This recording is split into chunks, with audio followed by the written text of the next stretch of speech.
Olá, seja muito bem-vindo. Este é o SOS Convida, o seu programa semanal que leva até você e a sua família dicas e orientações a respeito da saúde e do bem-estar. Hoje no SOS Convida nós vamos falar sobre a naturopatia, nós vamos conhecer um pouquinho melhor a naturopatia.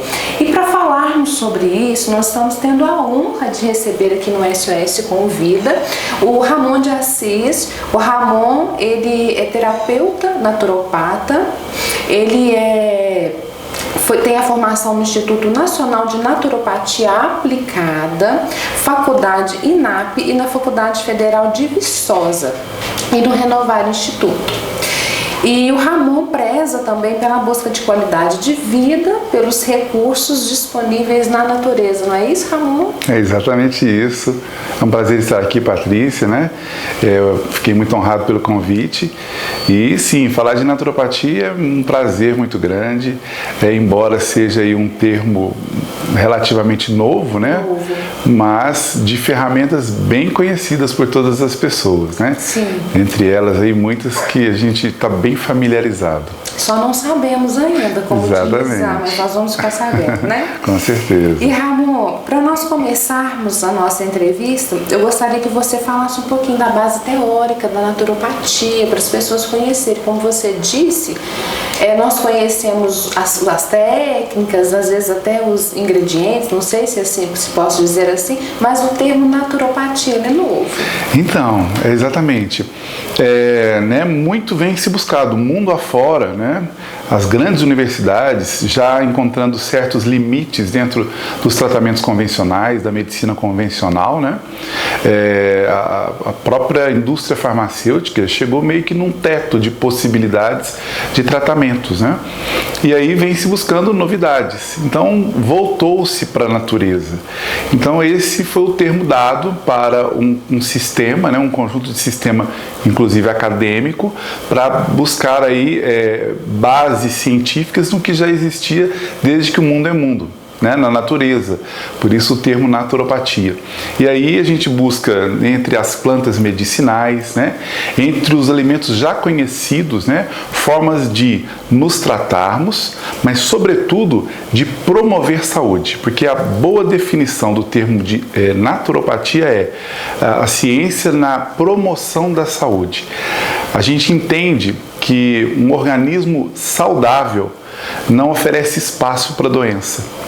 E essa é a grande proposta. Enquanto nós temos uma medicina convencional, mundo afora, extremamente necessária, importante, nós naturopatas reconhecemos isso, mas nós bem sabemos que a visão, né, o conceito da medicina convencional é um pouco diferente. É meio que, tanto que o médico é o especialista no diagnóstico de doenças. Exatamente. Então, quer dizer, nós temos ali especialistas em diagnóstico de doenças, mas quem é o especialista de promover saúde? Não que o médico não faça esse papel também, acaba fazendo uma multitarefa, mas a naturopatia vem com essa proposta de buscarmos soluções naturais. Por que naturais? Porque são as mais seguras, né? Entra pesquisa, sai pesquisa, uma coisa hoje é boa para a saúde, amanhã já não é. Quando se trata de inovações, né, do próprio homem, da ciência. Mas quando é da natureza, né, a gente sabe que aquele alimento ali ofertado pela natureza, ele não muda ali, né? O nosso corpo assimila muito bem. Então a naturopatia é esse conjunto de técnicas naturistas com base científica na promoção da saúde. Exatamente. E a naturopatia, Ramon, ela também trata a parte psicológica e emocional dos pacientes? Essa é uma pergunta muito importante. Sem dúvida. Até porque a gente tem a ideia, e a sociedade já sabe o quanto que o nosso emocional, o nosso psicológico interfere, né, na nossa imunidade, por exemplo. A gente bem sabe que uma pessoa que sofre aí alguma contrariedade, algum impacto emocional negativo, logo em seguida ela pode adquirir resfriados, problemas de ordem urinária, por exemplo. Sim. Então ela enfraquece o sistema imunológico. Então, por pequenas observações a gente já percebe isso, mas a ciência já estuda, né? A fragilidade, por exemplo, de uma glândula tireoide pós-traumático, né? A pessoa recebe um impacto emocional, daí a pouco ela começa a adoecer, ter disfunções das mais variadas. Então o emocional está muito atrelado, né? E a gente sempre fala do holístico, né? Do holos, que do latim significa observar o organismo como um todo. E esse todo significa isso, considerar o lado emocional. Enquanto nós temos uma medicina que, quando está com um problema de pressão arterial, cuida da pressão arterial, e temos mesmo que cuidar, ou se tem um problema de diabetes, cuida da diabetes, mas temos que ter um olhar holístico. O que é que desencadeou aquele desequilíbrio? E a gente cuidar. E muitas vezes a causa dos desequilíbrios está no emocional, está no psicológico. Então nós temos algumas disciplinas dentro da academia, dentro da formação em naturopatia, que cuidam bem, né? Dentre elas a psicanálise, por exemplo, né? Todo naturopata também é um psicanalista. Exatamente. Então ele tem, claro que quando nós percebemos que o paciente precisa de uma atenção especial dentro daquela área psicológica, a função do naturopata nesse momento é o encaminhamento, né, para o profissional mais especializado. Mas nós temos exatamente essa noção para saber discernir quando é para uma terapia psicológica ou quando é para alguma indicação de formulação natural. Entendi. E quais os profissionais, Ramon, eles são habilitados para aplicar a naturopatia? Então, antigamente, né, até quando eu comecei, nós não tínhamos uma formação desse nível, então era meio que cursos técnicos, né, cursos livres que a gente fazia. Bem lá atrás, a primeira terapia que eu fiz um curso foi de massoterapia, né, a terapia através das massagens terapêuticas. Depois fiz aí algum tipo de fitoterapia, depois a homeopatia, né, que já era ofertado por grandes universidades como curso terapêutico, né, paralelo já à medicina convencional. E hoje nós temos, essa é uma das formações, né, existe a naturopatia, existe a naturologia, né, também, que são formações acadêmicas para preparar o profissional da área de saúde, naturista, na promoção da saúde. Isso é muito importante. E como são os tratamentos prescritos? Então, é um universo de possibilidades. Isso me agrada muito falar, né? Então, muitas pessoas, por exemplo, conhecem a homeopatia, que, aliás, eu também lecionei homeopatia por um tempo. Existem os florais, existe a própria massoterapia, a geoterapia ou argiloterapia, que a gente utiliza aí da própria terra como meio de tratamento, né? Nós temos a hidrocolonterapia, que é uma limpeza, uma lavagem intestinal para o tratamento como um todo daquele organismo, né? Temos aí a ozonoterapia e muitas outras ferramentas, todas naturais, a fim de tratar. Então, quer dizer, são muitas ferramentas. Eu me especializei em homeopatia e também em fitoterapia, né? E também tem a disciplina de herbologia. Dentro da minha formação tem a disciplina de herbologia, que já tem uma visão das plantas medicinais, mas na visão da medicina tradicional chinesa, que eles utilizam das plantas de uma forma diferente da visão mais convencional, da visão alopática.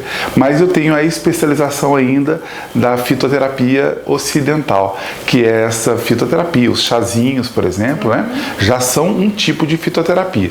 Mas no meu caso, eu já preparo fórmulas, né, adequadas a cada organismo. Você mesmo que já prepara as fórmulas? Eu monto a formulação. Quem vai manipular É uma farmácia de manipulação. Eu monto ali, eu faço a prescrição, a indicação. No caso de um naturopata, a gente diz indicação ou recomendação, porque a prescrição é um termo médico, né? Então, aí nós fazemos essa indicação ou a formulação. Então, digamos que a pessoa precisa ali de tratar uma enxaqueca, uma indisposição estomacal, uma ansiedade, uma insônia, aí a gente monta as plantas que vão atender cada uma dessas possibilidades dentro de uma só fórmula, por exemplo, numa cápsula, e aí a gente passa, a pessoa vai aviar a receita numa farmácia de manipulação e vai ter ali a sua formulação fitoterápica, ou seja, 100% natural por plantas medicinais. São as ferramentas que eu mais utilizo e mais gosto também. E tem uma pergunta aqui muito importante: a naturopatia é uma técnica segura?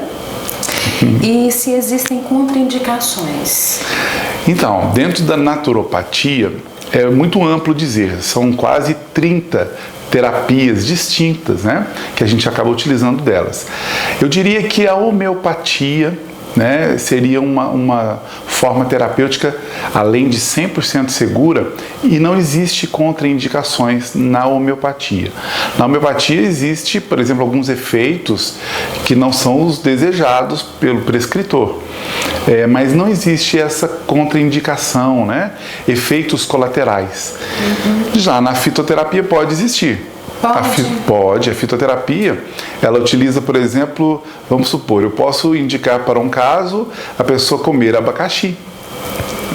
A minha indicação do abacaxi, até por causa da bromelina, que é uma substância, é o principal bioativo do abacaxi, ela é extremamente terapêutica, anti-inflamatória, melhora todas as vias respiratórias. Mas nós bem sabemos que algumas pessoas não podem com abacaxi. Isso já seria uma contraindicação ou um efeito colateral do abacaxi. É claro que, se tratando de ferramentas naturais, plantas medicinais, alimentos, frutas, etc., são muito mais seguros. Então, esses efeitos colaterais são não são perigosos para a saúde de uma pessoa, mas existem, então a gente não pode dizer que não existe. E por esta razão requer um cuidado especial, né? O terapeuta ali vai observar bem aquele paciente, vai fazer aquelas indicações que a gente chama de baixo e devagar, sempre começando com sugestões pequenas e, ao mesmo tempo, sugestões aos poucos, né? Para a gente ir aumentando até que supre as necessidades de cada paciente. Ramon, a automedicação natural também pode causar danos à saúde? Porque você bem disse que você coloca ali as suas indicações em uma cápsula só. Sim. Aí a pessoa vai lá e toma aquele monte de comprimido. Pode acontecer? Pode, Patrícia. É uma pergunta muito pertinente em tempos aí dessa descoberta pela naturopatia, mas as pessoas entendem que, não, é natural, não faz mal, posso, né? Ficar à vontade. Não, realmente não é bem assim. Isso não é fala de quem está querendo complicar as coisas, não. É um fato, né? A gente sabe muito bem que tem pessoas que sentem desconfortos com alimentos simples, né? A gente entende que o nosso aparelho digestivo, e outra disciplina de um naturopata é, por exemplo, a dieta do tipo sanguíneo, né? Tem aí a terapia ortomolecular. Cada tipo sanguíneo tem também o seu tipo metabólico, ou seja, os alimentos que podem te fazer bem podem ser os mesmos que não me fazem bem. E o contrário, né? O que te faz mal podem não me fazer mal. Então, dentro dessa perspectiva, a gente entende que, mesmo sendo natural, pode trazer malefícios, né? Tem incompatibilidades, eu citei ainda há pouco do abacaxi, mas isso pode acontecer perfeitamente com plantas. Uma planta muito comum de acontecer efeitos indesejáveis é, por exemplo, as folhas do maracujá, que é uma planta tida como inofensiva, né? Tem um efeito ansiolítico, antidepressivo, indutor do sono, uma planta maravilhosa, a gente usa muito frequentemente. Porém, algumas pessoas, quando esperam aí um efeito de acalmar, podem ficar alertas e aí perder o sono. Aí tem um efeito contrário. Pode ter um efeito contrário, que é um efeito colateral. E como que aí você vai ver isso através do tipo sanguíneo, através Exatamente. Através de uma conversa? Exatamente. É uma anamnese, né? Então a gente faz uma avaliação desse paciente, nem tudo a gente detecta através dessas questões da anamnese, mas é aquela história de novo, devagar e baixo. Então a gente entra com algumas plantas para o paciente, deu certinho, ele começou a sentir um efeito melhor, a gente amplia aquilo. Então é um cuidado muito grande. Apesar de nós já trabalharmos com ferramentas extremamente seguras, a gente ainda tem alguns cuidados que deixam ainda mais seguro o uso das plantas. Gradativamente. Gradativamente. Né? E com toda certeza, Ramon, você despertou muita curiosidade, principalmente sobre quando você falou sobre a questão intestinal. E nós vamos querer falar mais sobre isso, mas como o nosso programa é muito curtinho, eu quero te fazer um convite para que você volte na próxima semana para que nós falemos sobre a naturopatia no tratamento e na prevenção de doenças. Perfeitamente. Você aceita o convite? Claro. Que bom. E aí agradeço, inclusive. Que bom, fico muito feliz. E para você que nos acompanhou até aqui, eu e o Ramon deixamos o nosso abraço para você. Te esperamos na próxima semana. Um beijo, até lá e fique com Deus.